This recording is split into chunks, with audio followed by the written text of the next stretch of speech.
Vamos lá, né? Aula 36. Hoje, nesse vídeo, né, quero comentar com vocês, né, sobre a cadeia produtiva do petróleo e derivados no Brasil, como é que ela funciona, né? Visto que, apesar que já tinha comentado, né, um pouco sobre petróleo e derivados em geral, né, quando estava falando sobre a matriz energética de diversos setores da economia, né, o uso dela, especial no setor de transportes e no setor industrial, né? Vamos lá. Assim, pelo fato de ser um assunto assim que não é, de certa forma, já não é novidade, né? Então é bem provável que eu seja até mais rápido, tá? Isso aqui, só para não ficar muito repetitivo. Bom, primeiramente, né?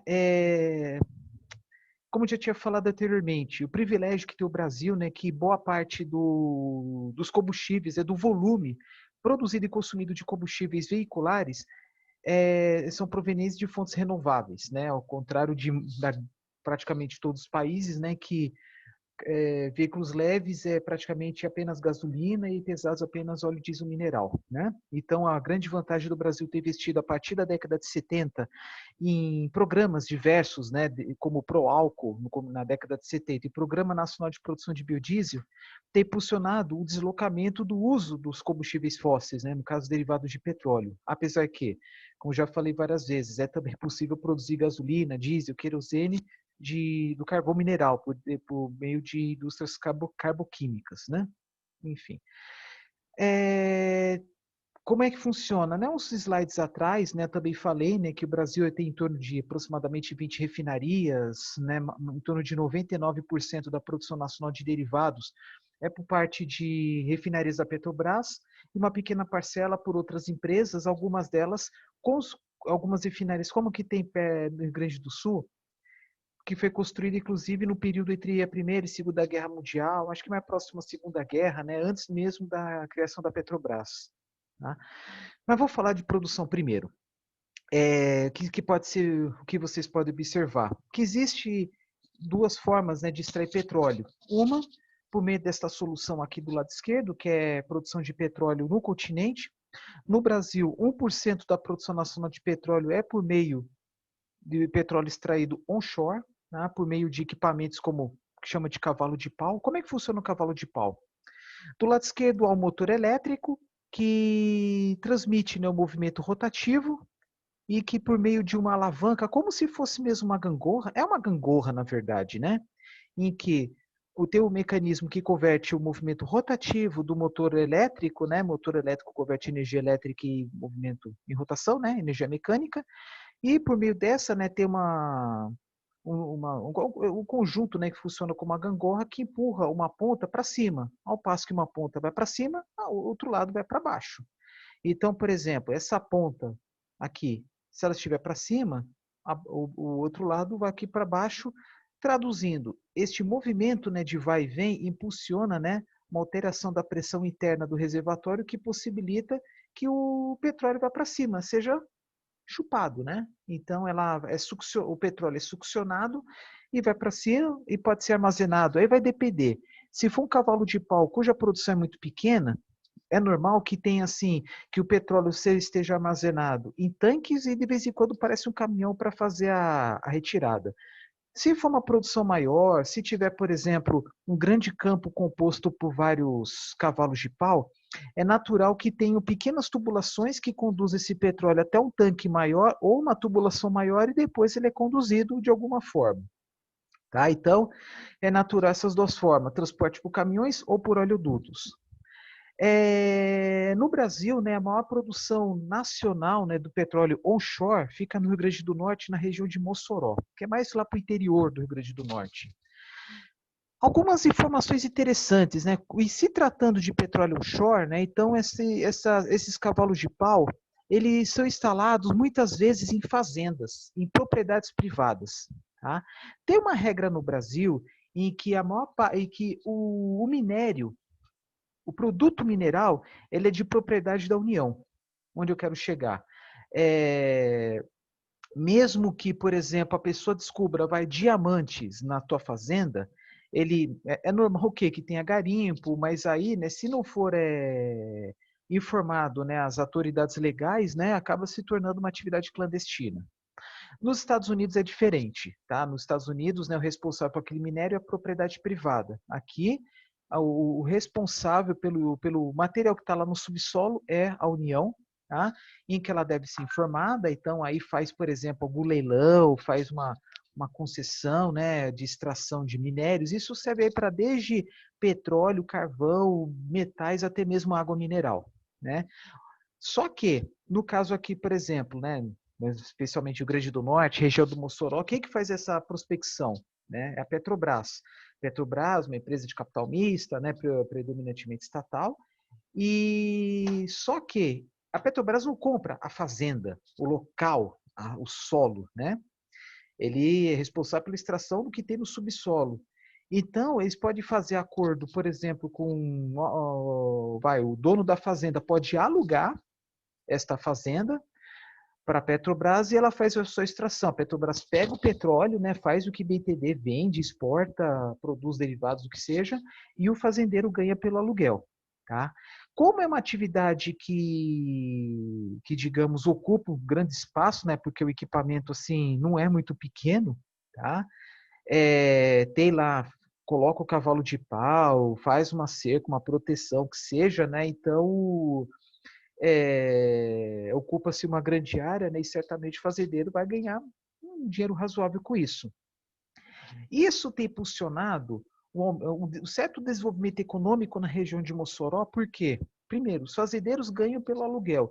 E segundo, recebe parte dos royalties, que da mesma forma que uma concessão de uma estrada, construção de uma hidrelétrica, né? Falei de royalties quando falei de pactos sociais e econômicos das hidrelétricas. Porque é uma atividade que ocupam vários espaços, e esses espaços, obviamente, não pode ser usado para mais nada, nem para agricultura, nem para pecuária, mesmo que seja aí um certo período, vamos supor, 10 anos, mas geralmente fica mais. Então, o fazendeiro ganha pelo aluguel do espaço, né, mesmo que parcial, e ganha pelos royalties, uma pequena parcela. Porque royalties, assim, são como se fossem impostos, né, um benefício que a União recebe, os governos estaduais, municipais, até mesmo a propriedade privada recebe devido a uma atividade com alto impacto ambiental. Né? Não estou dizendo que polui o solo, né? Só polui o solo se vazar. Não vai poluir o ar, né? A não ser que tenha aí grandes reservatórios aí de CO2, de gás natural, né? Mas existe todo o mecanismo, né, para pegar esse gás, ser armazenado ou aumentar a pressão e reinjetá-lo de volta, né? Colocar de volta ao subsolo. Essa tecnologia existe, mais para frente eu vou falar sobre isso. Principalmente se tratando de petróleo da camada pré-sal, que é um assunto à parte. Então, assim, as pessoas, né, recebem os royalties, o que tem gerado aí aumento da renda, né? Porque às vezes a pessoa recebe os royalties para construção de uma casa, melhoramento da qualidade de vida, ainda mais numa região castigada pela seca. Tá?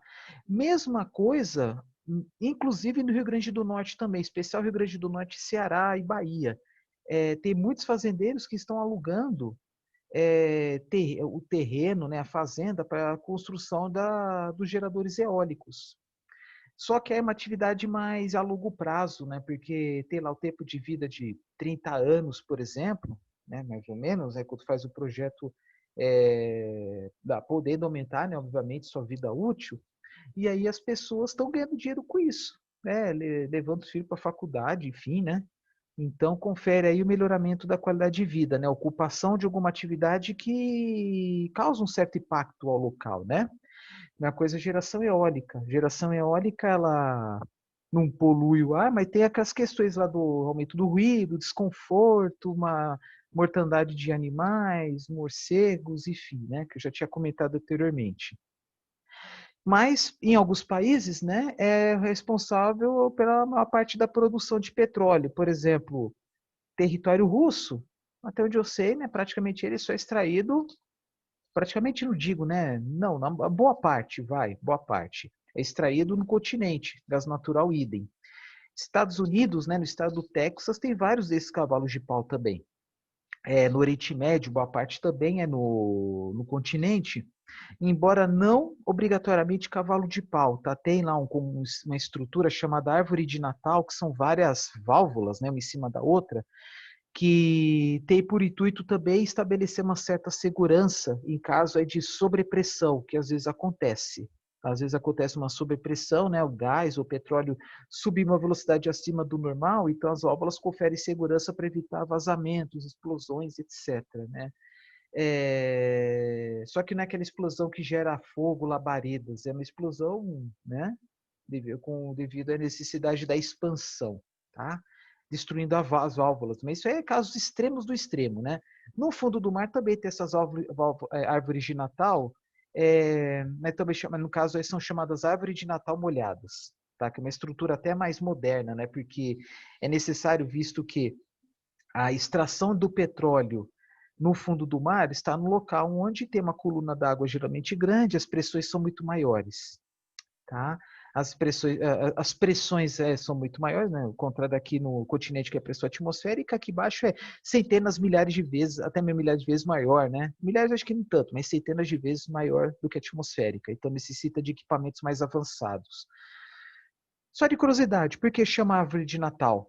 Porque as primeiras árvores de Natal foram construídas, foram instaladas, né, no hemisfério norte, em locais onde cai neve. Então, quando cai neve, acumula-se, né? Porque a árvore de Natal é o quê? São vários braços, várias extensões. E como se fosse um boneco de neve, mas com vários braços. Então, ao cair a neve, acumulava a neve de tal forma que parecia, de certa forma, a árvore de Natal, tá? Coberta de neve, só que com vários braços, tá? Eu, por exemplo, já tive a oportunidade de ver um de perto, uma árvore de Natal, em um local onde há uma grande produção de petróleo pesado. Quanto mais pesado, mais enxofre. Aí deu para sentir aquele cheiro de enxofre.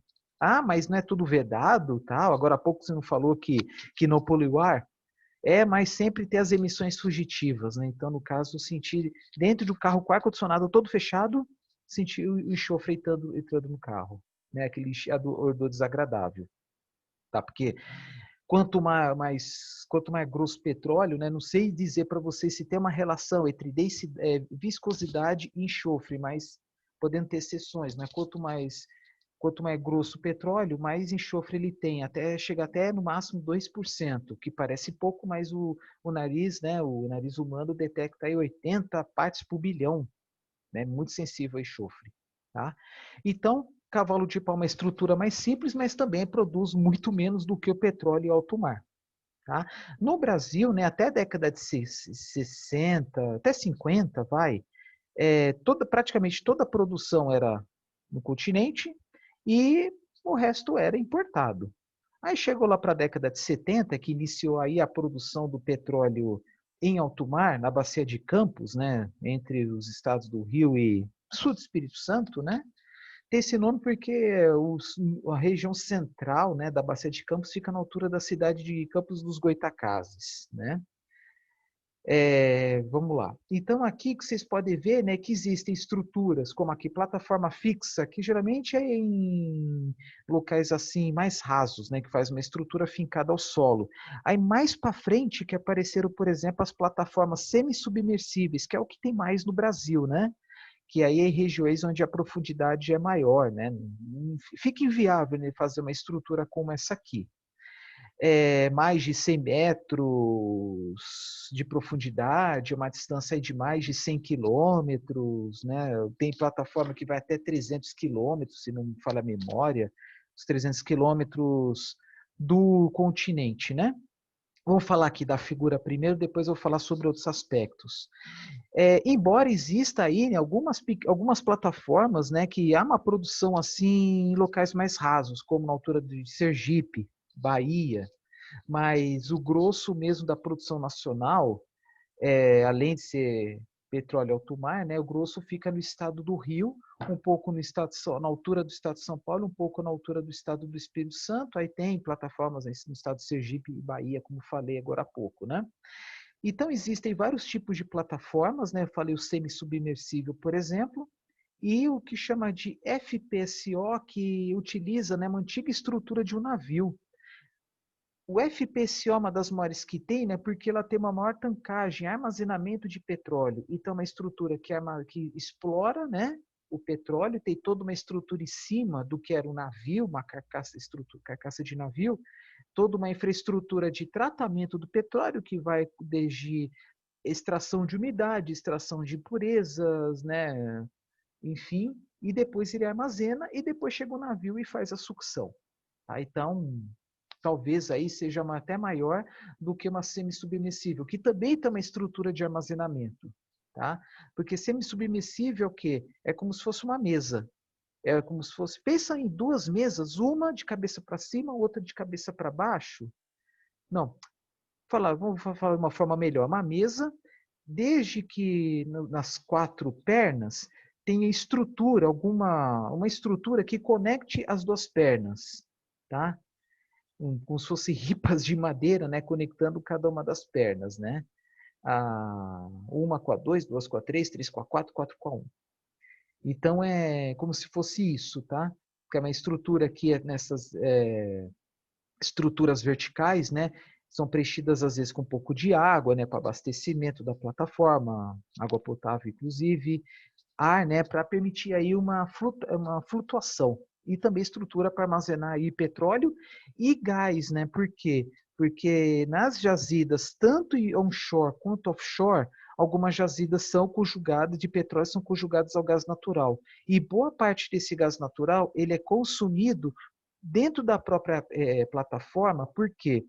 Porque tem estruturas como motores, turbinas a gás para gerar calor, para gerar energia elétrica, para alimentar a própria plataforma, tanto para os processos industriais dentro da plataforma, quanto para a manutenção dos trabalhadores, né? Porque o trabalhador chega lá, fica, 2 semanas, por exemplo, no mínimo, e volta, vai e volta, ou até mais tempo. Então, a pessoa tem que dormir, tem que comer, tem que descansar, tem que entreter, né? Tem até plataforma com cinema, né? Só não pode beber, bebida alcoólica que lá é proibida e muito menos fumar. Mas essa é outra história. Então tem uma estrutura para manutenção dos funcionários, como também estrutura para beneficiamento do petróleo e gás, né? Por exemplo, se há uma produção muito grande de gás, ele às vezes ele é queimado, né? Tem os flares, tem estruturas assim altas, né, para queimar, ou são pressurizadas para rejeitar nos poços, tá? Então tem plataforma fixa, tem uma que chama SPAR, que é comum no Mar do Norte, lá na Europa, especialmente Noruega, por exemplo, em que é uma estrutura tubular com hélices, tá? Que nem como se fosse um parafuso. Por quê? Para minimizar o esforço decorrente à presença das ondas, tá? Porque às vezes tem ondas altas, né? Então, ao alcançar ou chocar com a plataforma, essa rosca, ela absorve os impactos das ondas, né? Que é muita energia. Bom, aí tem SPAR, tem SPAR, né? Quem quiser procurar mais. Tem o FPSO, que é Floating Processing, eu não lembro. Lembrei. Float Process Storage. Platform, não é. Mas é uma unidade a unidade flutuante de processamento e armazenamento de petróleo, né? Tá? Aí tem esse aqui, tem uma que chama jacket, como se fosse jaqueta, né? Tradução livre, né? Que é uma estrutura que é fincada ao solo. Vamos lá, né? Existem vários tipos de plataformas, cada uma delas aí tem estruturas mais antigas, outras mais modernas, né? E cada uma, né, tem lá a sua capacidade de produção, armazenamento, se for o caso. Enfim, elas são escolhidas, né, depois, a tecnologia é escolhida depois de fazer uma análise geológica, né? Análise geológica e análise das características da água, e até mesmo analisando a água do mar, dá para se ter uma noção breve das reservas, porque falar muito em reserva, o que é reserva? São valores, né, que estima-se que a quantidade disponível de petróleo, no caso aqui petróleo, mas também tem reserva de gás natural disponível no subsolo. Então, por exemplo, vocês podem observar, mais para frente eu vou falar, né, que tem um índice chamado produção mais não, reserva sobre produção, o cálculo de divisão, reserva sobre produção, em que muitas vezes se dá em período de anos ou dias, né? Mas é comum em anos. Por exemplo, a relação R sobre P, reserva sobre produção igual a 30 anos, isto é, se for levar em consideração a produção que tem hoje, então tem petróleo para 30 anos, por exemplo, né?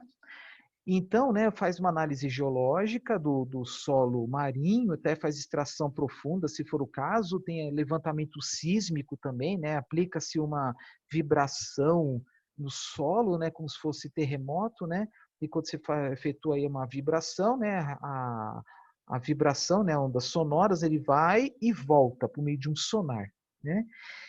No solo continental, a mesma coisa. Então, através, né, da manifestação do som, né, depois de provocar, né, ao receber, né, tem questão da frequência, intensidade, dá para ter uma noção das características do subsolo marinho. Tá? É um procedimento muito mais complexo, né, usa-se navio sonda, tá, em que efetua esse serviço. Tá? Aí faz o levantamento prévio, mas aqui negócio, né? Não dá para saber exatamente quanto de petróleo que tem. Na verdade, nunca dá para saber. Então, através desse levantamento geológico, dá para ter uma estimativa do quanto que tem e do local, porque se tiver em local muito profundo, às vezes torna-se inviável economicamente e até mesmo tecnologicamente falando. Então, faz todo esse estudo, esse levantamento, né, por meio de simulações em 3D, tá? Para ter uma noção também das características das rochas, né? Se, por exemplo, faz-se poços, né, por perfuração, né, por brocas. Ah, quais brocas que nós vamos usar, por exemplo, né? Tem que ficar trocando toda hora, porque as rochas são diferentes. É a mesma coisa a construção de túnel, tá? Faz o levantamento geológico também. Enfim, depois de tudo isso, aí, por exemplo, até 1997 o Brasil detinha o monopólio da exploração. Depois disso, algumas empresas nacionais e estrangeiras também poderiam, privadas ou até mesmo estatais de outros países, receber essa autorização, né? Aí é feito, por exemplo, tem várias formas de comercialização, né? Regime de concessão, partilha, cessão onerosa, tá? Mas a grosso modo seria o quê? Faz um leilão, né? A Agência Nacional do Petróleo, Gás Natural e Biocombustíveis, mais conhecido como ANP, que é um órgão dentro do governo federal, do Ministério das Minas e Energia, faz-se o leilão e aí quem que leva é a empresa que oferece o maior preço. É que nem, por exemplo, algumas concessões de estradas, de rodovias, de ferrovias também, né? Aeroportos, etc. Então, a empresa que dá o maior lance é o que leva, que ganha aí o direito de extração do recurso mineral. E não é apenas gás natural e petróleo, é metais, água mineral, enfim, né? Tudo que é mineral. Tá? E aí faz a exploração. Pode ser que o risco seja muito alto, pode ser que a empresa dê lucro ou dê prejuízo, porque apesar de fazer todo esse levantamento geológico, podemos ter surpresas agradáveis ou desagradáveis. É natural. Mas antes quem faz esse levantamento prévio antes dos leilões? O governo federal, né, abre um outro leilão para quem quiser fazer o levantamento, né, um serviço à parte, podendo até ser feito por uma empresa totalmente pública também, nada impede, tá? E aí tem condições, equipamentos, né, tecnologia para isso, no caso os navios sonda. Depois de efetuar iniciar os processos, né, que é uma análise pela própria empresa, né, faz as perfurações, faz as amostragens, aí que vai desenvolver uma tecnologia de plataforma e também de equipamentos que ficam no fundo do mar. Porque uma plataforma, gente, ela tem toda uma estrutura para receber os recursos, né, energéticos, mas uma plataforma, ela conecta-se com vários poços. São dezenas de poços. Então, vamos supor, o conjunto de 5 poços são instalados, coleta-se o material desses 5 poços, né, no caso petróleo e gás, e aí vai para uma estrutura, né, que está, por exemplo, essa aqui, que vai unificar esse material e vai tudo por uma tubulação maior que vai até a plataforma. E esses tubos, né, geralmente são flexíveis, tem até um nome bonitinho de umbilicais, que lembra um cordão umbilical. Tá? Aí tem, né, umas estruturas menores que são âncoras, né, para ancoramento da plataforma, né, porque lá também tem ondas altas de vez em quando, sei lá, né, tempestades, enfim, né? Então tem toda uma estrutura no subsolo marinho e essas tais árvores de Natal molhadas que eu falei para vocês, né, que consegue extrair material e garantir uma certa segurança. Infelizmente, às vezes acontece, é raro, mas acontece de vazamentos. É que nem aconteceu no Golfo do México alguns anos atrás, em que perdeu-se a plataforma, inclusive. Mas teve vazamento de petróleo, foi um negócio desastroso. Tá? Isso acho que 5, 6 anos atrás, até mais. Desculpa, eu não lembro o nome da plataforma, ficou famosa, é da BP, que é uma empresa britânica. Tá? Sei que tem nome Horizon, eu não lembro o nome, Horizonte em inglês, mas não, desculpa, eu não lembro o nome, mas era localizado no Golfo do México, perto do litoral dos Estados Unidos, mais para os Estados Unidos que no próprio México. Tá? Enfim, vamos lá. Há riscos, né, de impacto ambiental grave, né, como falei, né, vazamentos de petróleo, vazamento de gás pode acontecer, mas como o gás metano ele é mais leve muito mais leve que a água, obviamente, né, então tende a subir, a não ser que a própria pressão da água impeça e fica retido no fundo do mar. Isso é muito mais comum em locais onde a profundidade é muito grande, milhares de metros de profundidade. Mas como a maior parte do petróleo está mais assim em centenas de metros de profundidade, no caso aí média mundial, então é mais fácil o metano subir do que ficar no subsolo. Tá? Impactos à fauna e à flora. Bom, se você vai fazer uma estrutura como essa, né, pode causar impactos aí a algum habitat de algum ser vivo, corais, enfim, né? Às vezes acontece assim de choque com baleias, peixe-espada fincar, né, o nariz, né, o focinho em alguma umbilical, alguma mangueira, falo mangueira, né, mas são essas tubulações flexíveis. Por exemplo, em Angola isso já aconteceu para a produção, peixe acho que até, às vezes até acaba morrendo, né, não sei, vai ter que serrar o nariz do peixe, coitado, né? Que mais? A produção de petróleo em alto mar, acho que começou na década de 60, se não me engano, mas a produção em larga escala na Bacia de Campos, né, que tem uma produção ainda, começou no final da década de 70. Tá? Foram necessários um desenvolvimento tecnológico peculiar, porque algumas tecnologias foram desenvolvidas pensando exclusivamente na Bacia de Campos e mais para frente, Bacia de Santos e Bacia de Campos, e se tratando de petróleo da camada pré-sal. Tá, então o Brasil desenvolveu muita tecnologia, desenvolve ainda tecnologia para a exploração de petróleo e gás, né, gerando mão de obra qualificada, etc., né, todo aquele papo de benefícios econômicos e sociais, porque algumas das tecnologias são exclusivas para as condições brasileiras. Tá? Tanto que, por exemplo, a Petrobras tem o CENPES, que é o principal, é o maior centro de pesquisa do Brasil, tenho certeza, talvez da América Latina, ou até mesmo talvez do Hemisfério Sul. Tá? Exclusivamente em soluções na área de energia, especialmente petróleo, gás e derivados. Tá? Fica no Rio de Janeiro, na Ilha do Fundão, onde fica lá a Universidade Federal do Rio de Janeiro. Então, a Petrobras, né, talvez a maior investidor, né, de pesquisas no Brasil. Tá? Inclusive, tem pesquisas em algumas universidades. Tá? Inclusive, né, no curso de Engenharia de Energia tem um professor, o professor Fernando, cuja tese de doutorado dele foi com pesquisa voltado aí a escoamento multifásico. O que é multifásico? Gás e líquido, gás natural e petróleo. Tá? Que mais? Vamos lá. É como eu falei para vocês, né? Faz-se as pesquisas geológicas, mas não tem aquele 100% de certeza. Tá?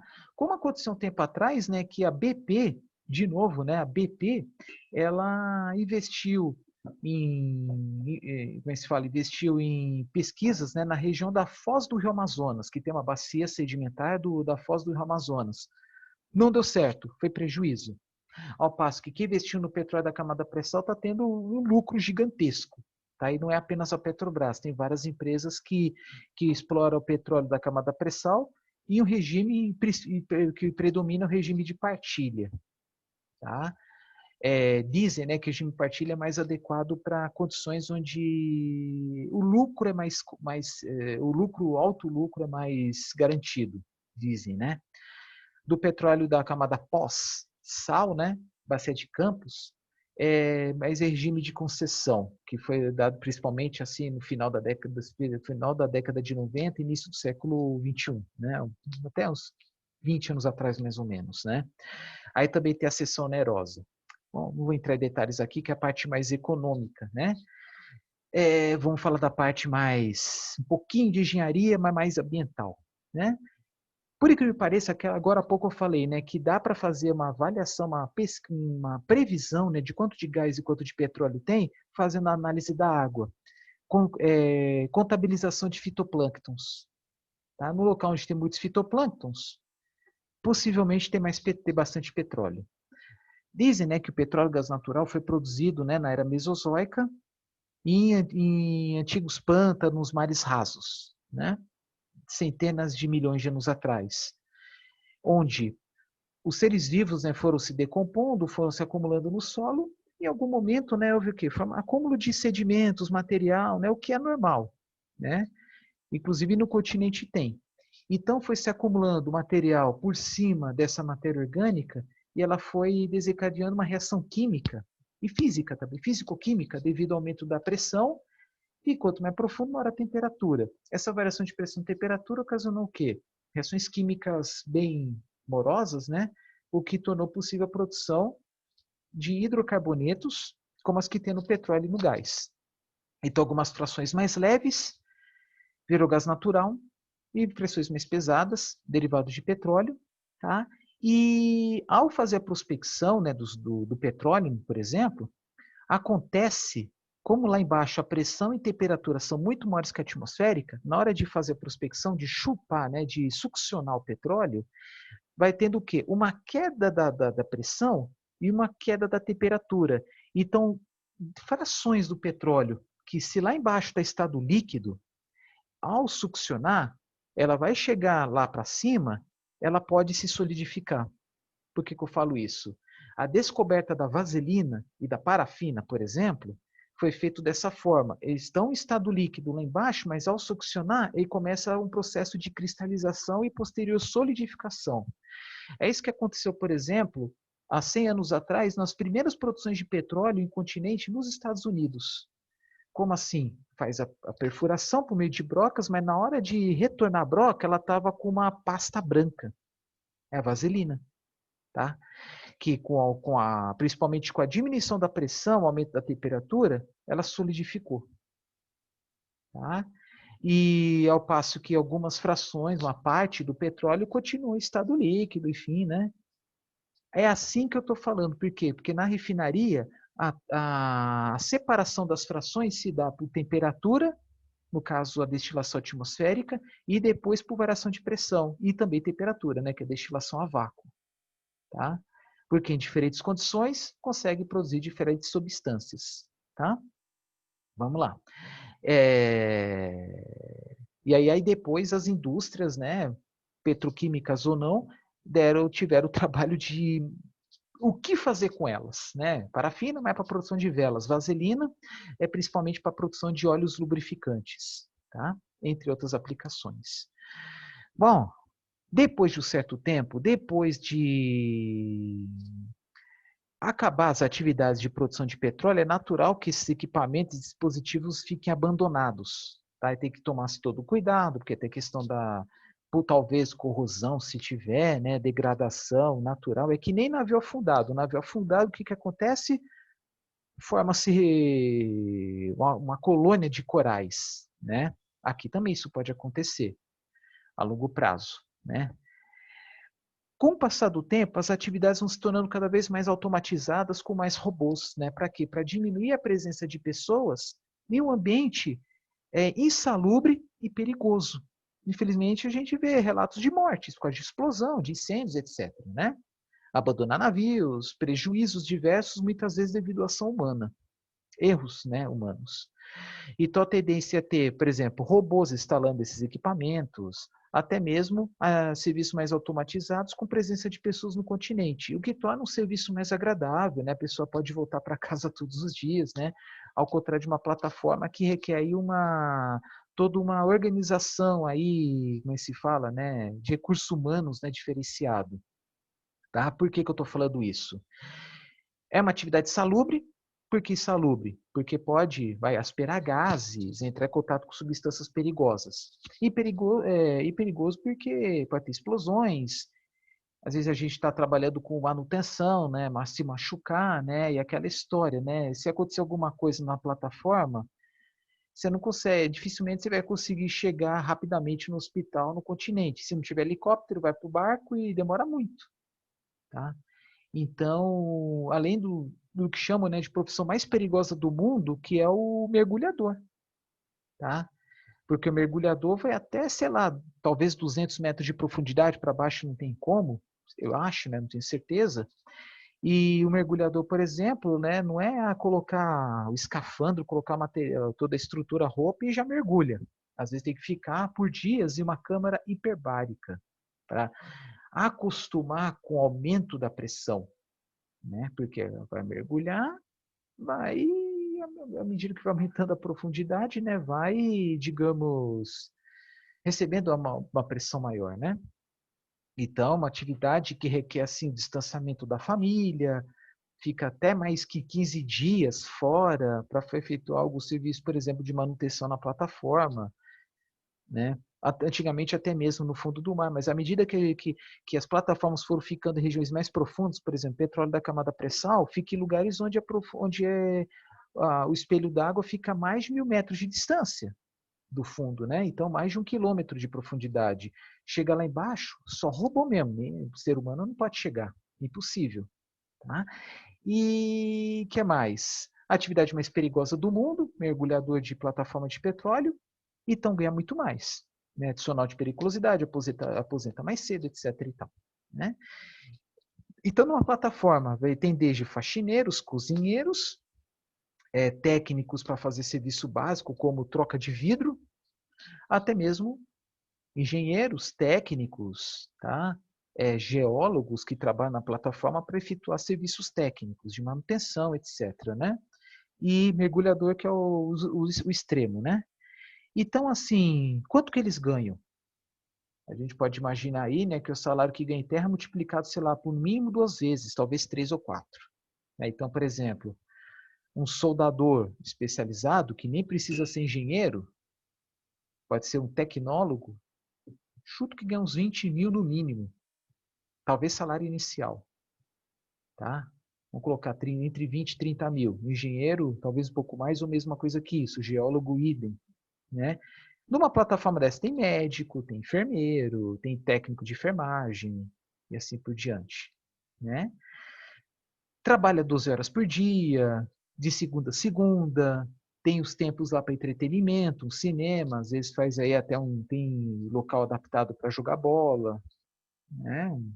Tipo uma quadra de futebol bem simples, e trabalha de madrugada, em turnos. O trabalho de madrugada é um adicional a mais. Então, às vezes a pessoa trabalha para ganhar mesmo, para acumular um capital aí, né? Enfim. E além da tal da responsabilidade, né? Porque acontece alguma coisa lá, às vezes não dá tempo de chegar lá o equipamento, a peça, se tiver que parar a produção de uma plataforma, imagina o prejuízo que tem. Milhões de reais, dólares por dia, né? Porque tem plataforma que produz em torno de 200 mil barris de petróleo por dia, tá? 200 mil barris de petróleo por dia, algo como uns 8, 10% da produção brasileira. Tem plataformas que custam mais de 1 bilhão de dólares. Vamos colocar aí quase 6 milhões de reais. Olha a responsabilidade, tá? Então, tem mão de obra assim que especializada, né, com nível aí muito maior que a média do que trabalha no continente, para assumir grandes responsabilidades. Então, ganha pela responsabilidade, ganha pela insalubridade, ganha pela periculosidade. Soldador, porque ganha muito? Porque está trabalhando inclusive com caldeiras, vasos de pressão, então tem variação de temperatura e pressão, reações químicas. Tá? Então, é um trabalho altamente qualificado. Eu já tive alunos que depois formaram engenheiros e foram trabalhar em plataforma de petróleo. Técnicos da Petrobras também, tá? Isso já um tempo atrás. Isso lá para 2010 já falava em salário de 20 mil, 30 mil reais. Imagina agora, 10 anos depois. Tá? que mais que eu posso falar para vocês? É uma atividade aí que requer muitos recursos tecnológicos, financeiros, mão de obra aí, né? A média salarial geralmente é muito maior do que as outras atividades, né? Porque além da responsabilidade, né? Tem a renda, né? Que o dinheiro que deve ser investido e o dinheiro que ganha também, né? Se investe muito, espera-se que ganhe muito também. Tá? Principalmente época de altas cotações do barril do petróleo e do gás natural. Tá? Depois, né, vamos supor que depois de um certo tempo, o petróleo começa a se tornar antieconômico. Falei, né, que costuma se abandonar a infraestrutura aqui embaixo. Não vou dizer que vai abandonar as plataformas, né, porque pode ser usadas em outra região. E se não valer a pena, né, é levado a algum lugar aí para fazer a destruição da plataforma, né, virar sucata. É que nem alguns lugares, como por exemplo na Índia, que tem alguns portos, Bangladesh também, que tem alguns portos que destroem navios. Mas também pode usar uma estrutura como essa, né, para geração de energia elétrica, tem algumas tecnologias, né, até falei um pouquinho, né, uns vídeos atrás, de geração de energia oceânica, ondas, gerador eólico, para gerar energia elétrica para o continente. Não sei se é viável, vai depender de cada caso. Algumas dessas plataformas, elas têm conexão, tem gasodutos, tem oleodutos que levam todo esse material para o continente para posterior tratamento. Apesar que para petróleo é mais comum ter o tratamento na própria plataforma. Também o petróleo explorado nas plataformas brasileiras pode ir para os navios depois ser exportados diretamente. Tá? Então existe aí um controle que o governo federal tem que ter, né? Se é que consegue, né, detectar todo o petróleo que é produzido, né, para fins de arrecadação de royalties de impostos, né? Não sei se tem alguma plataforma que burla a lei e forma que um certo volume, mas produz outro. Não vai entrar nessa situação aí, né? Que isso aí já é corrupção, né? Se é, não sei, é o que imagino. Não estou dizendo que existe. Bom, o que mais?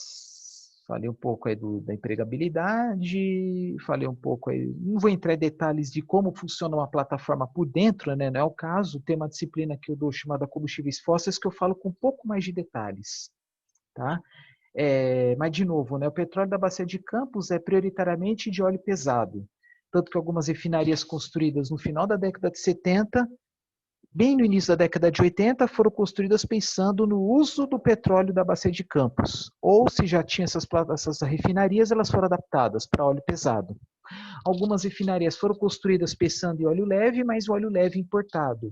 Apesar que a Bacia de Santos, a petróleo da camada pré-sal, ela é óleo leve. Por que chama petróleo da camada pré-sal? Porque é um petróleo que foi encontrado abaixo de uma camada de sal, né? E isto é, mais de 1.000 metros de profundidade na água e mais alguns milhares de metros para baixo. E aí tiveram que passar por uma camada de sal, é depois dessa camada de sal. Por isso que é chamado petróleo da camada pré-sal. Tá? Então, tem uma estrutura geológica pós-sal, rochas, aí tem o sal propriamente dito, e depois uma outra estrutura abaixo do sal. Por que o petróleo e gás estão em regiões tão profundas? Isso foi com o tempo, acúmulo de sedimentos, material por cima dessa matéria orgânica, e também, né, devido à presença de trincas, tal, que foi escorrendo esse material para regiões mais profundas. Tá?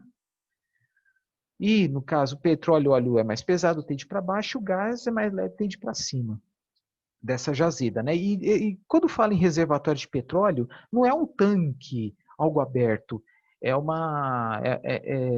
são rochas porosas e também cheias de poros e cheias de trincas, onde houve o acúmulo desse material, nesses poros, nessas trincas. Então, cabe o quê? Fazer o furo e fazer a sucção desse material que é encontrado nessas cavidades. E nem todo petróleo, nem todo gás consegue ser extraído, devido às dificuldades de succionar petróleo e gás em alguns pontos da própria jazida. Tá? E aí que falam, né, por exemplo, né, em tecnologias aí para aumentar a capacidade, né, de succionar esse material. Então tinha uma época que falava aproveitamento de apenas 10% do petróleo e gás. Os outros 90% ficava lá porque não tinha tecnologia, né, para extrair, né, o local mais distante, mais profundo. por exemplo, ou não tinha brocas, estrutura suficiente, às vezes eram rochas mais duras, mesmo que porosas com cavidades, mas mais duras, sei lá. E aí foi desenvolvido soluções, tecnologias para aumentar essa porcentagem, né, digamos, eficiência de extração. Como, por exemplo, injeção de gases e líquidos a uma alta pressão para facilitar a sucção, isto é, aumentar a pressão do reservatório. Porque você vai coletando material, petróleo e gás, a tendência é a pressão aqui embaixo cair. Então você injeta óleo, algum líquido, pode ser água mesmo, ou gás, para aumentar a pressão lá dentro, né? E pressionar e facilitar a sucção. É que nem, por exemplo, pega uma garrafa, pode ser de refrigerante, coloca lá uma bolinha, uma miçanga, sei lá dentro. Como é que você faz para tirar aquela miçanga com a garrafa, mesmo que para baixo? Você não consegue, né? Porque a lei da gravidade, a miçanga fica lá no fundo da garrafa. Então você pode forçar uma pressão bem grande, né? Pressionar, né? Ah, mas se soprar, a miçanga vai conseguir subir? Acho difícil, mas se colocar uma pressão muito maior, sei lá, uma, um pressurizador, tá? Algum equipamento, né, para injetar um gás a alta pressão, pode ser que a miçanga suba. Tá? Um exemplo bem rudimentar, né? Então, coloca-se uma pressão aqui embaixo para tentar forçar o material a subir. Eu falei miçanga que é sólido, mas pensando em líquido e gás é muito mais fácil. Tá? Por exemplo, uma mesma garrafa, né, só que em vez de miçangas é água. Aí já é mais fácil. Você sopra a tendência a água poder subir um pouco. Tá? Por quê? Você força, né? O gás força, empurra, né? Tenta empurrar o material para cima. Bom? Eu falo isso também por quê? Porque o petróleo da camada pré-sal, ela tem muito CO2. E aí tem a questão do efeito estufa, etc e tal, né? Então, o que é feito? Pega esse CO2, pressuriza e reinjeta. Coloca de volta para o subsolo, para o local onde estava.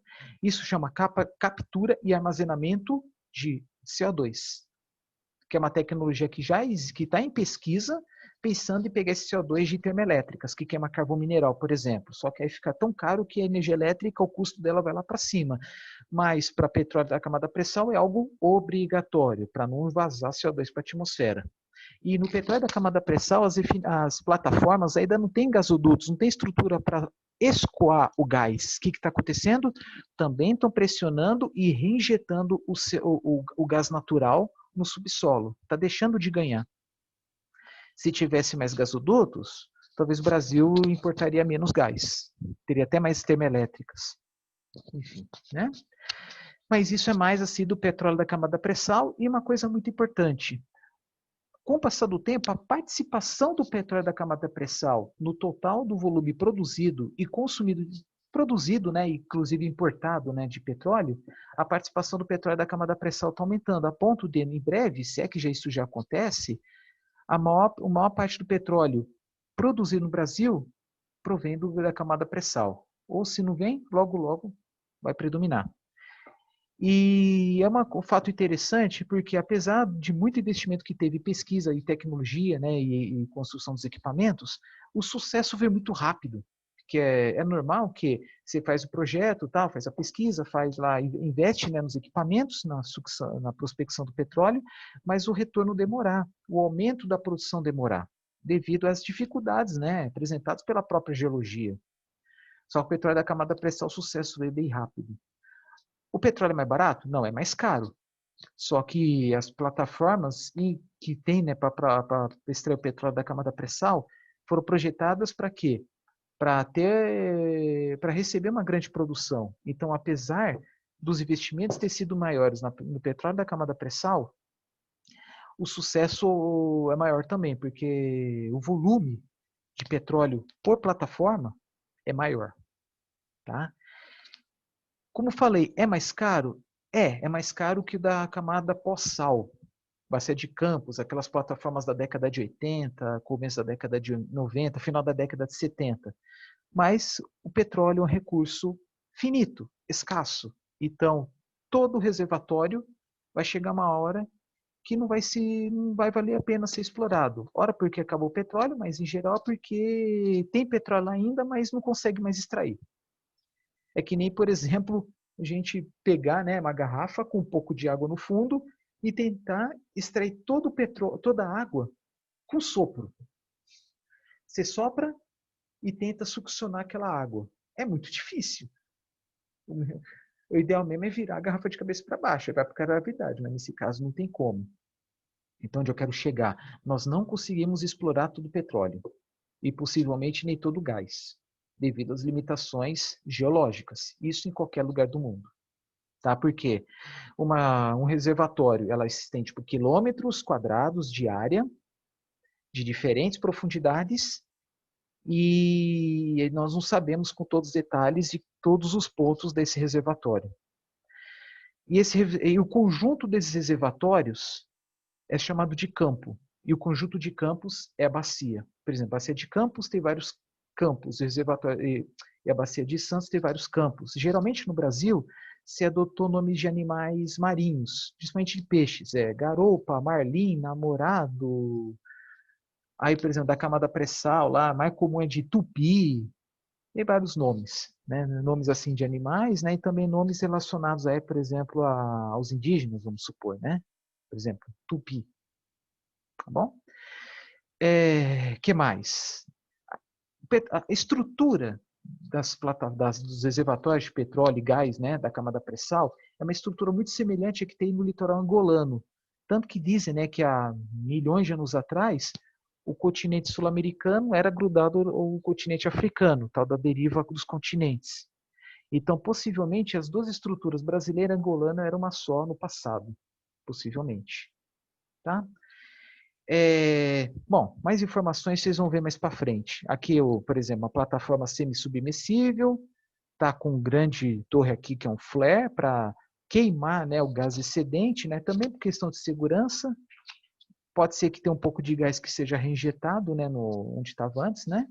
Estrutura para heliporto, estrutura para içamento de carga, né, que vem de navio. Heliporto é mais para transporte de pessoas, aí toda uma estrutura aí de caldeiras, turbina, a gás, a vapor para gerar energia para alimentar a própria plataforma. Como é que se fala? Tem um termo muito comum na engenharia de alimentos e engenharia química, operações unitárias. Tá? Trocadores de calor, vasos de pressão, misturadores, reatores, etc. Né? Tá? Quantas pessoas que trabalham aqui? Vamos falar aí na casa das dezenas. Tá? Vai depender muito da plataforma. Tá? Aqui, né? Não tem, nos últimos anos, na última década, não tem se experimentado aí uma grande variação da composição setorial do consumo dos derivados de petróleo por cento. Então, ainda predomina o setor de transportes, embora com o aumento da participação dos combustíveis renováveis, pode ser que o setor de transportes mude um pouco. Mas, por exemplo, o querosene de aviação ainda vai demorar muito para ser substituído por querosene de origem renovável. Tá? Porque ainda está começando o uso da bioquerosene. Biodiesel está um pouquinho mais avançado, mas o etanol está mais avançado ainda.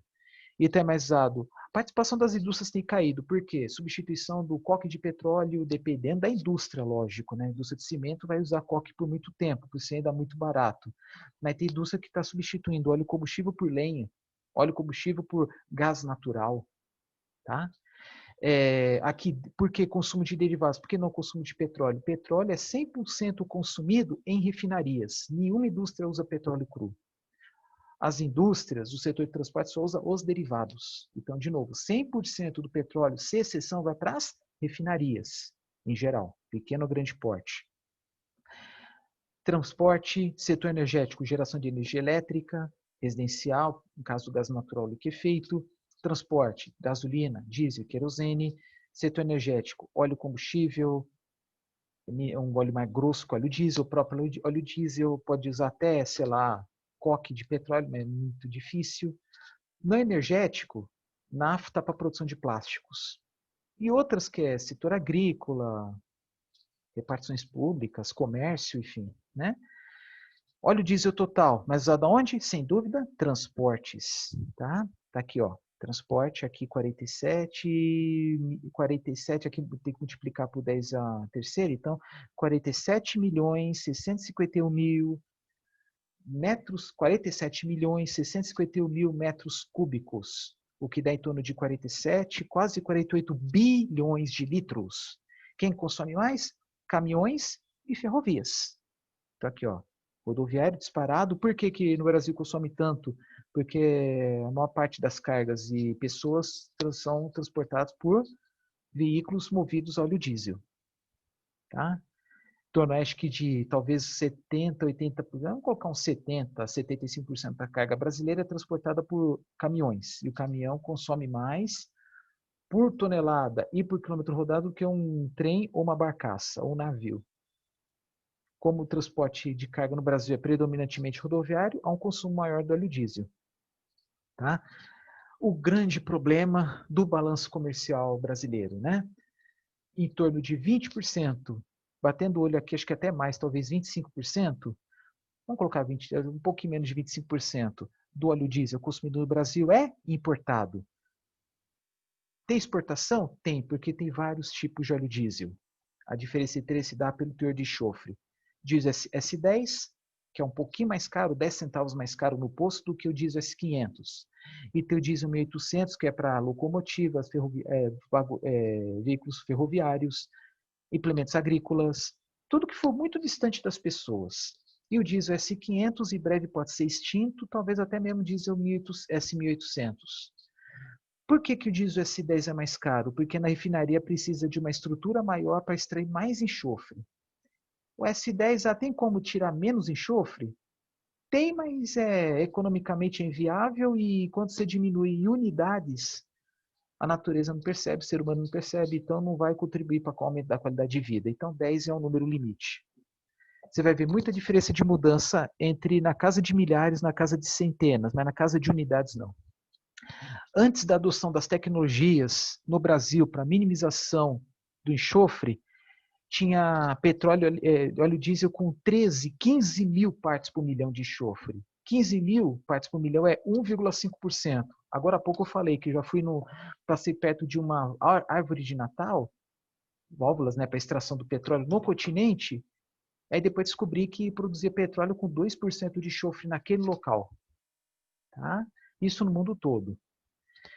Bom, vamos lá. Setor de transporte aqui predomina, né, uma pequena parcela aí, setor energético, né, que óleo diesel, óleo combustível, alguma coisa, setor de indústrias, é mais ou menos isso que eu mostrei agora há pouco. Não vou ficar falando de detalhes aqui, né? Algumas indústrias, no caso principal aqui, mineração e peletização, etc, né? Óleo combustível, maior parte é indústrias. Deixa eu ver se eu citei aqui. Tem aqui setor de transportes, né, que em torno de quase 700 mil metros cúbicos, 700 milhões de litros.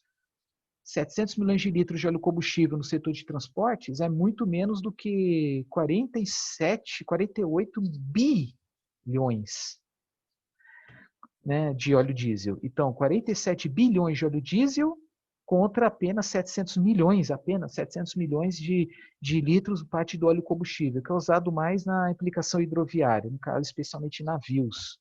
Quanto maior o veículo, maior a possibilidade de ter veículo. Desculpa, quanto maior o navio, maior a possibilidade de usar um óleo que combustível que é mais barato, tem mais enxofre, tem mais material particulado, mais sujo. Tanto que tem países que criaram lá uma comissão para minimizar as emissões também em navios, pensando na qualidade de vida das cidades portuárias. Vamos ver qual que consome mais. Será que é transportes? Setor energético já consome menos. Indústrias. A indústria consome muito mais. Quase o dobro do setor de transportes. E não tem mudado muito nos últimos anos. Quer dizer, transporte sim, transporte diminuiu bastante. Só que indústria... Ah, não, desculpa, a indústria caiu bastante também. O que não mudou muito foi o óleo diesel, né? Que vocês viram aqui a dinâmica. Desculpa, que é derivado de petróleo, mas o óleo diesel também não mudou muito. Tá? Setor de transporte aqui ó, até aumentou o consumo de óleo diesel no setor de transportes. Indústria, aumentou também, vai.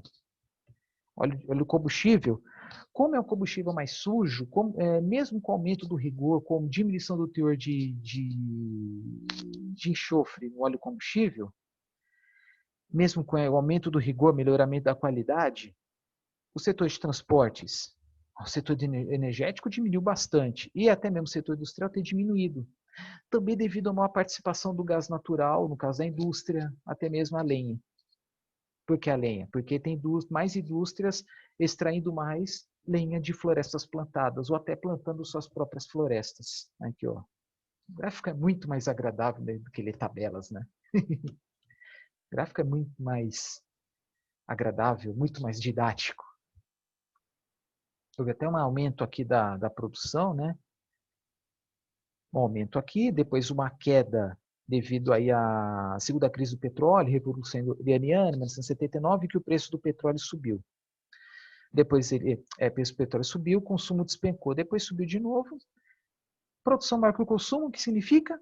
Brasil exporta. Gasolina. A partir de, deixa eu ver aqui, comparando, a partir de 2011 o Brasil começou a importar gasolina.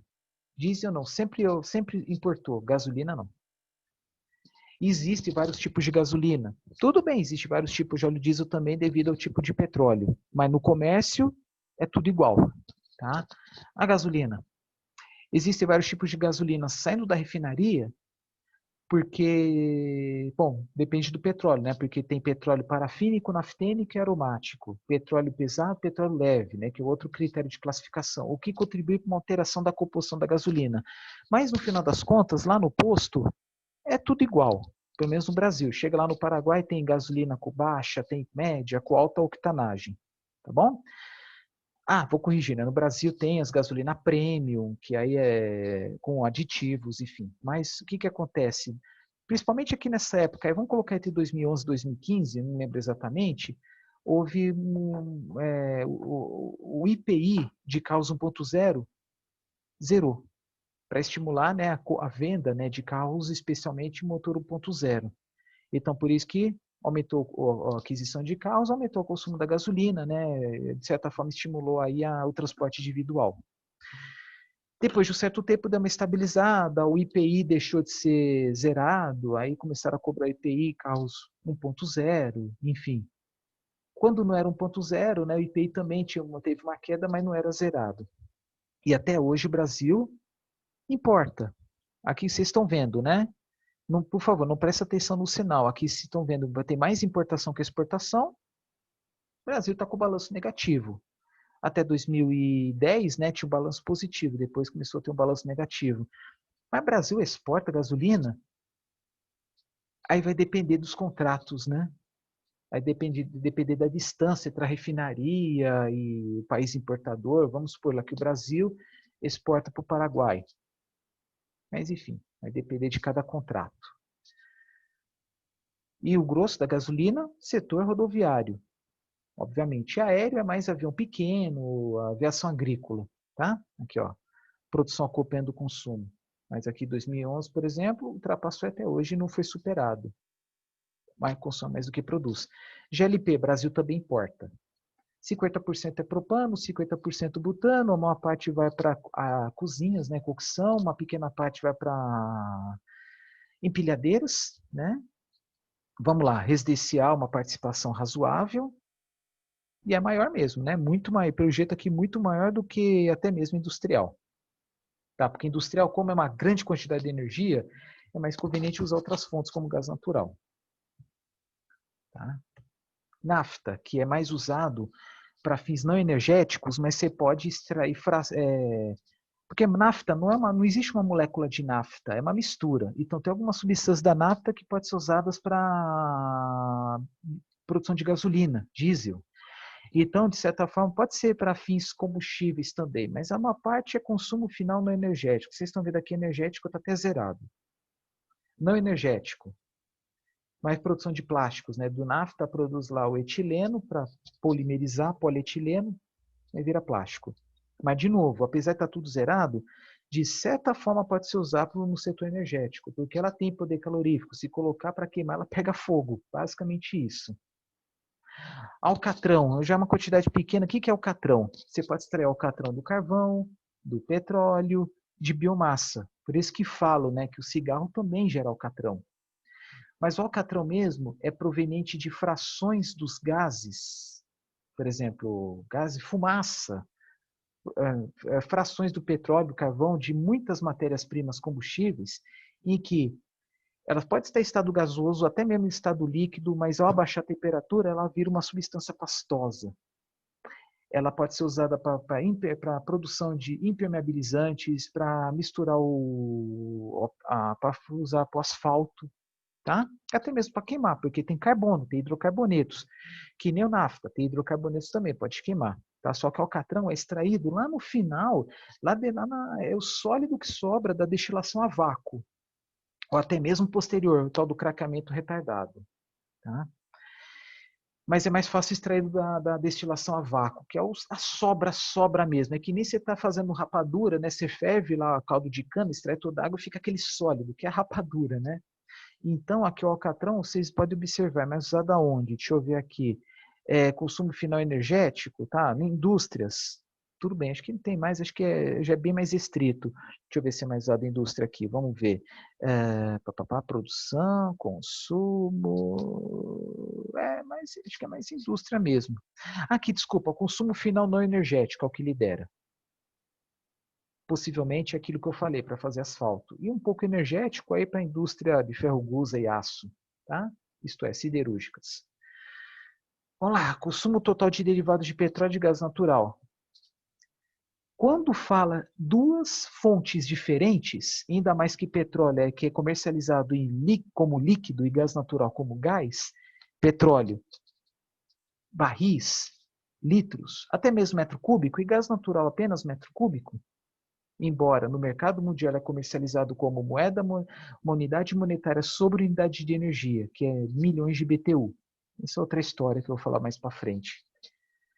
Como são duas fontes diferentes, então coloca uma unidade que é considerada padrão para qualquer fonte, que é tonelada equivalente de petróleo. Que aí dá para comparar petróleo com geração hidrelétrica, petróleo com eletricidade. Aí dá para colocar uma unidade só, que é alguma coisa equivalente a algo.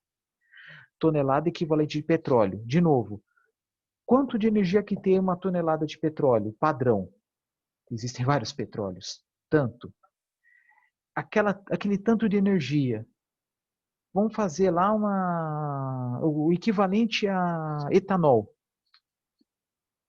Quantos metros cúbicos ou quantas toneladas de etanol tem a mesma energia que uma tonelada de petróleo? Sei lá, 10 toneladas, vamos supor. Então, uma tonelada de petróleo tem tanta energia quanto 10 toneladas de etanol. Então, aí dá para fazer essas comparações, né? Então, a soma daqui não é pelo volume de petróleo ou volume de gás natural, é mais pela energia acumulada de ambas.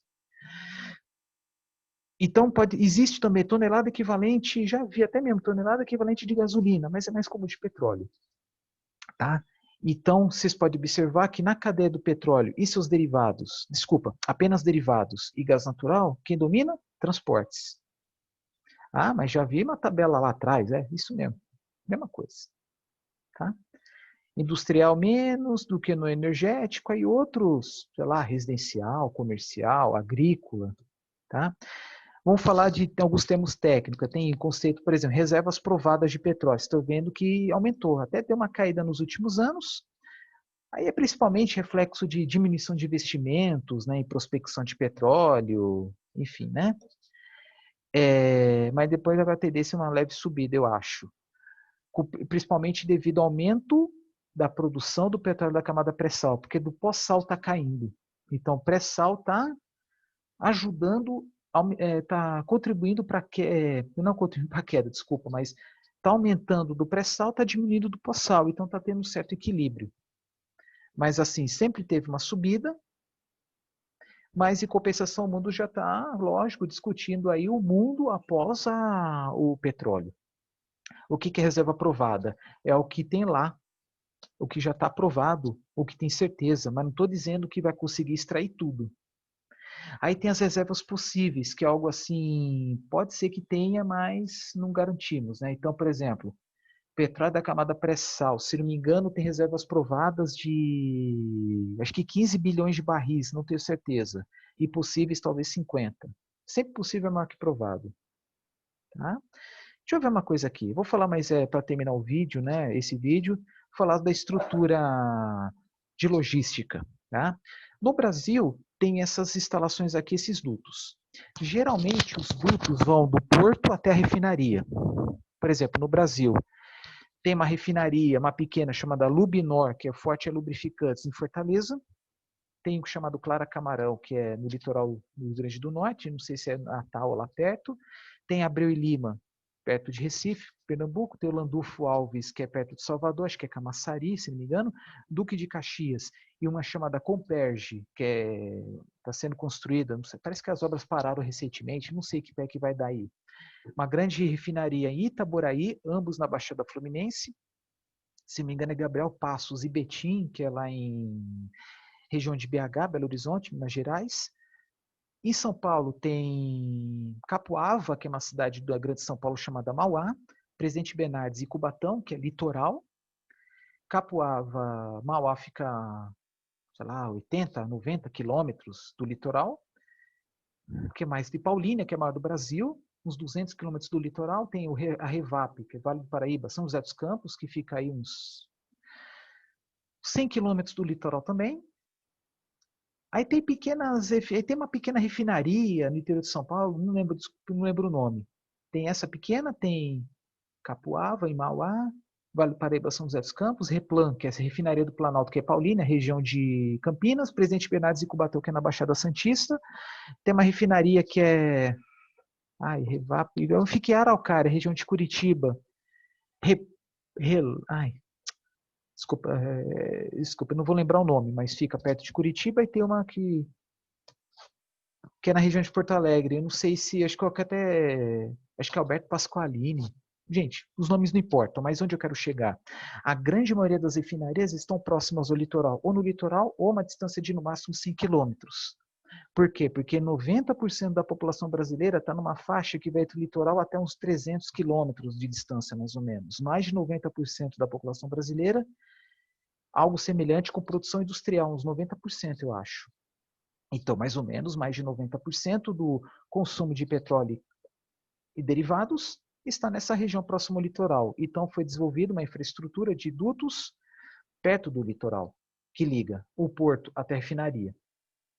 Com exceção de Brasília, né? Como Brasília é a terceira atualmente, 2020, a terceira cidade mais populosa do Brasil, com uma renda per capita bem alta, muito maior que a média nacional, então vai ter muito mais carros, então foi instalada uma infraestrutura que sai aqui do estado de São Paulo, passa por Goiânia, vai até Brasília, ou Goiânia lá perto, até Brasília, transportando, por exemplo, petróleo e diesel.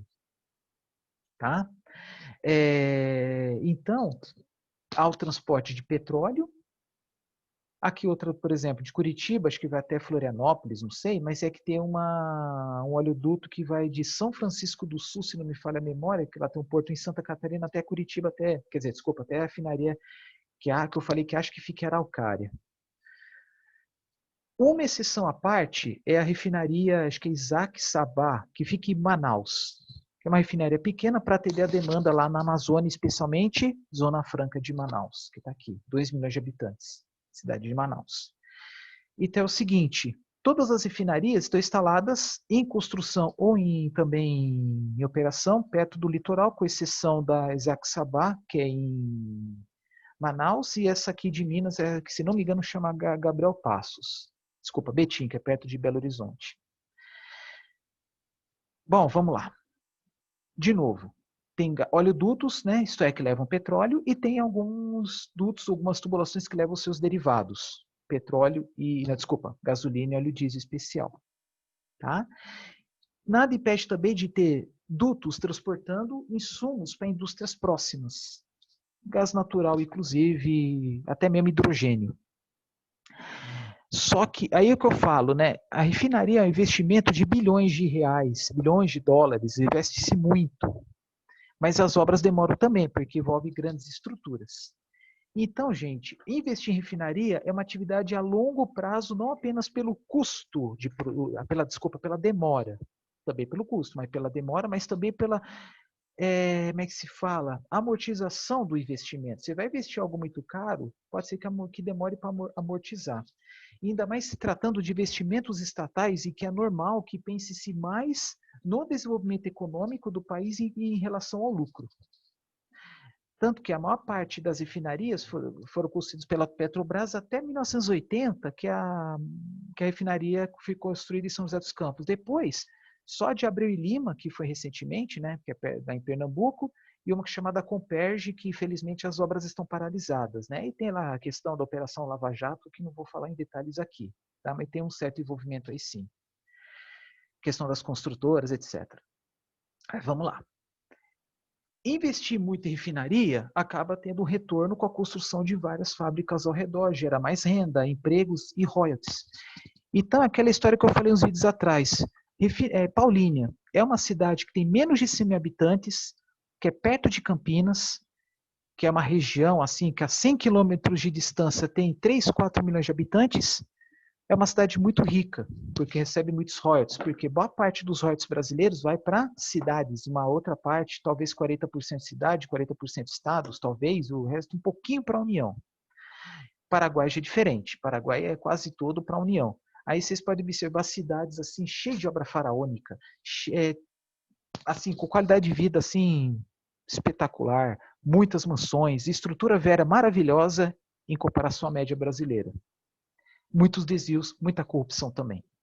É o que acontece, por exemplo, uma cidade de mais de 400 mil habitantes, chamada Campos dos Goytacazes, norte do estado do Rio, que é uma cidade que recebe royalties absurdos, mas, infelizmente, tem muitos casos de corrupção e, por consequência, miséria também. Outro exemplo, mais absurdo, Coari, que fica no meio do Amazonas, uma cidade de 100 mil habitantes, que tem várias estruturas assim da Petrobras, devido à exploração do petróleo da bacia de Urucu, mas em compensação tem muita pobreza. Aí a grande pergunta, cadê o dinheiro? Tipo, cidades onde as pessoas, de porcamente tem uma estrutura precária de saúde, mas ganha muito dinheiro. Para onde está indo o dinheiro? É uma grande discussão também, né? Algo mais social, né? Nessa disciplina. Aí que tá, tem as refinarias, né? As grandes falam em dezenas de milhares, ou até mesmo mais de uma centena, acho que chegando até 200 mil no caso do Brasil, barris de petróleo consumidos. Vamos supor, 200 mil barris de petróleo. A maior do mundo, que se não me engano fica na Índia, consome mais de 400 mil barris de petróleo. Eu não sei se é na Índia, na Venezuela, não lembro. Mas não é no Brasil, mas fala assim 400 mil barris de petróleo por dia. Então vocês imaginam o tamanho de uma refinaria, né? Que mais para atender, por exemplo, o mercado exportador ou um grande mercado consumidor nas proximidades. Vamos lá. Há uma estrutura no Brasil muito maior que essa aqui para gás natural, tá? Acho que, se não me engano, está mais para frente. Gente, vocês estão vendo aqui, né? Tem várias tubulações, mas a maior parte do petróleo e derivado, não, desculpa, a maior parte dos derivados, petróleo no Brasil 100% é tubulação. Uma pequena parte é embarcação, né, que vai do litoral, Oceano Atlântico até Manaus. Não existe um oleoduto que vai do litoral até Manaus, é muito longe. Então vai por barcaças, né? E, apesar que a refinaria lá, Isaac Sabá, que é lá em Manaus, é pequena, em comparação a de Paulínia, né, que é muito a maior do Brasil. Vamos lá. 100% do óleo transportado no Brasil ou é por oleodutos ou por barcaças. Mas os derivados, a maior parte é rodoviário, uma pequena parte é ferroviário e uma pequena parte é por dutos. E aí que tem as estruturas, as bases. As bases. Por exemplo, Mato Grosso do Sul tem uma em Campo Grande. Paraná, batendo olho, talvez aqui seja Cascavel, Guarapuava, Maringá, Londrina. No estado de São Paulo, batendo olho, talvez seja Prudente, Rio Preto, Barretos, talvez, Ourinhos, Bauru, enfim, né? Minas, talvez Poços de Calda, que acho que é Montes Claros, Teófilo Otoni, e assim por diante. Atendendo as principais cidades da região. Então elas recebem o petróleo, recebe óleo diesel, recebe a gasolina e efetua também a transferência para os postos. Tá? O vídeo está ficando longo, eu vou falar mais um negócio aqui. Existe também uma tubulação que vai de Minas até Porto de São Sebastião transportando etanol. Etanol duto, com isso com possibilidade de expandir até Goiás, Mato Grosso. Tá? Aqui eu falei das bases secundárias, né, que são essas bolinhas, mas também tem as bases primárias, Vitória, capital do Espírito Santo, Macapá, Belém, São Luís, assim por diante, tá? São estruturas maiores que vai fornecer combustíveis para as bases secundárias. Essas bases primárias podem ser atendidas por ferrovias, inclusive. Tá? No caso do Mato Grosso do Sul, recentemente, né, infelizmente, não está tendo mais o transporte ferroviário de Paulínia até Campo Grande, devido aí à precariedade da ferrovia, né, que vai até Campo Grande. Então está indo tudo, infelizmente, por caminhões. E trem, né, carrega muito mais que dezenas ou até centenas de caminhões. Esse é um grande problema. Eu vou falar sobre outros assuntos no próximo vídeo, tá? Que tem a ver com esse mapa ainda, mas a estrutura, né, de logística basicamente é essa, né? Um caminhão vai, por exemplo, leva gasolina e volta vazio. Na grande maioria dos casos, nada impede de transportar etanol de volta, mas infelizmente assim ainda, tá? É uma questão mais técnica, daqui a pouco eu falo, tá bom?